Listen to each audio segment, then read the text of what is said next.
Hey guys, and welcome to Bergen, and I'm actually leaving Bergen, off to Oslo to deliver the XC60 back after almost 2 weeks. So in today's video, I'm going to give you guys my final words, my final summation, my final thoughts and impressions on the 2017 Volvo XC60 T6, the old model, not the new model.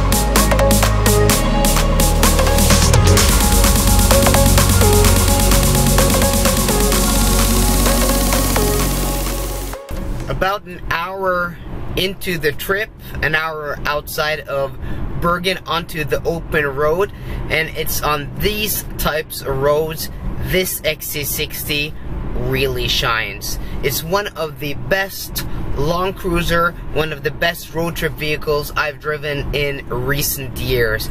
The comfort, the refinement, the smoothness, the quietness. This has double glazed windows. This powerful T6 engine with 306 horsepower does 0 to 60 in about 6.3 seconds. Gives this car really good passing power. It's fast on the open road, and the suspension tuning is really supple, really comfortable. The body control is just superb, and the steering, the weighting and the feel is one of the best in Volvos of recent. If you guys look through the rear window, you can see my XC90 actually being driven by my girlfriend. We're taking this XC60 back to Volvo, to Oslo, to deliver it back to those guys, and we're taking the XC90 back to Trondheim. But as good as this car is, the real star of the show is this T6 engine. Volvo's 2-liter 4-cylinder, which is both turbocharged and supercharged, is an impressive engine, and it's impressed me in this car and the S60 Polestar I drove a while back. It's a really impressive engine because the supercharger means it has really strong low down torque, 295 foot-pounds of it actually, and the turbocharger gives it horsepower at high revs. And this car pulls stronger and stronger the closer to redline you get. It's really impressive. It pulls all the way to redline at 6,200 RPM. Being a 4-cylinder, it's a really impressive engine. Got a low fuel level, so gotta find a gas station, fill up the tank. But as you guys can see, average consumption the last hour, or 1.5 hours since we started, is 7.6 liters per 100 kilometers, which is the equivalent to 31 miles to the gallon. So highway driving above 30 miles to the gallon is actually really impressive on this compact SUV.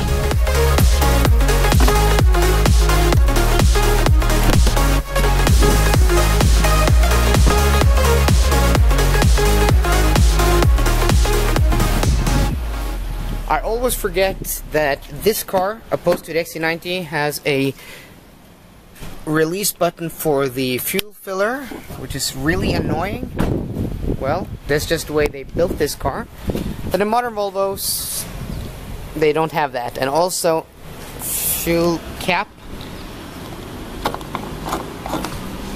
The new Volvos are capless, and you have nowhere to place the cap. So just hang it down there.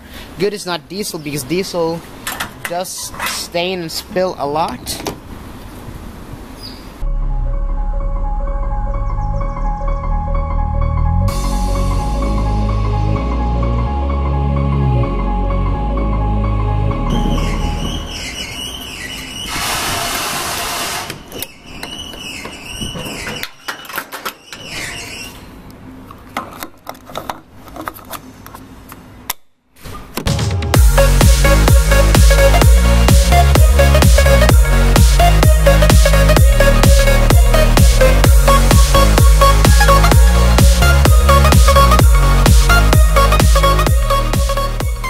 The open road again with a full tank of fuel brings me to an important point about this car and cars in general, and that is the old debate about diesel versus gas engine. And just to get it out of the way, I'm a huge fan of gasoline engines because they're more quiet, more refined, and just make better noises than their equivalent diesel counterparts. But there are of course drawbacks, and drawbacks are lower torque figures compared to diesel engines, and of course fuel economy. So on average, a diesel engine uses about 30% less fuel than the equivalent gas engine, and here in Europe gas prices are also about 20% higher than diesel prices. So that combined, higher fuel economy and lower fuel economy and higher gas prices on a gasoline powered car compared to a diesel powered car makes it hard to recommend gas powered engines to a lot of people. But if you can afford it, if gas prices and fuel economy are not your biggest concern, I would say get a gas engine because they're just a bit more luxurious, because they're more refined, more quiet, and make better sounding noises.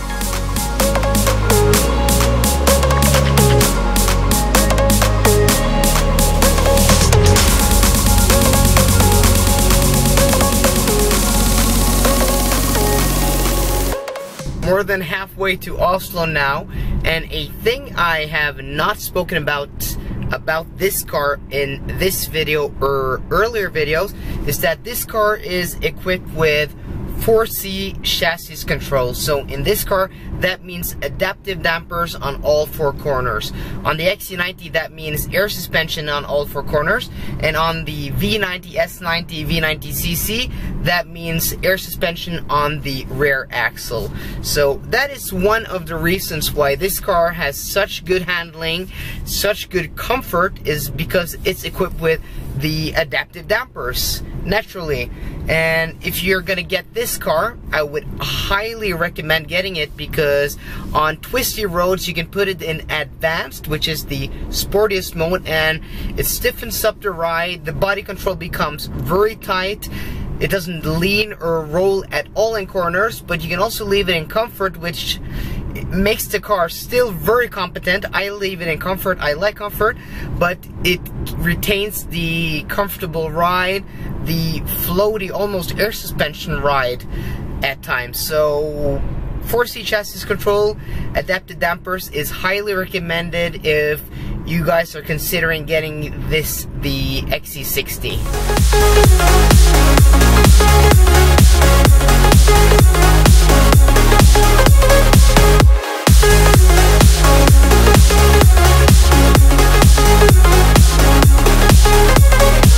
So a subject a lot of you guys have commented and discussed about in the comment section on videos about this car and the S60 Polestar I drove a few weeks back is how dated the interior is. And I must say I do disagree with most of you guys, except from the infotainment system, the center stack here, the size of the screen. I think this interior is still modern and still looks good next to many of the competitors. It has a really cool gauge cluster, a digital gauge cluster, which is still really cool.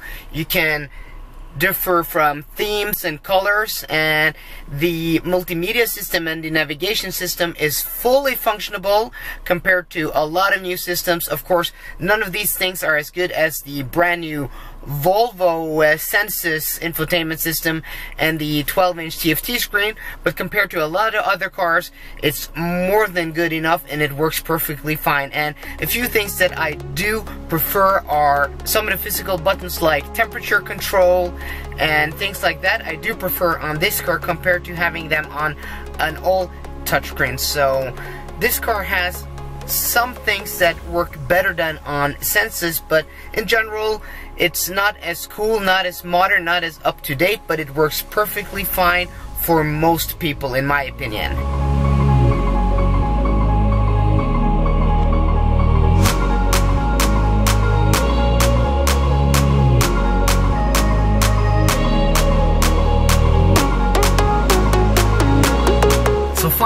also, after a 6.5 hour drive, have had the Volvo XC60 for almost 2 weeks.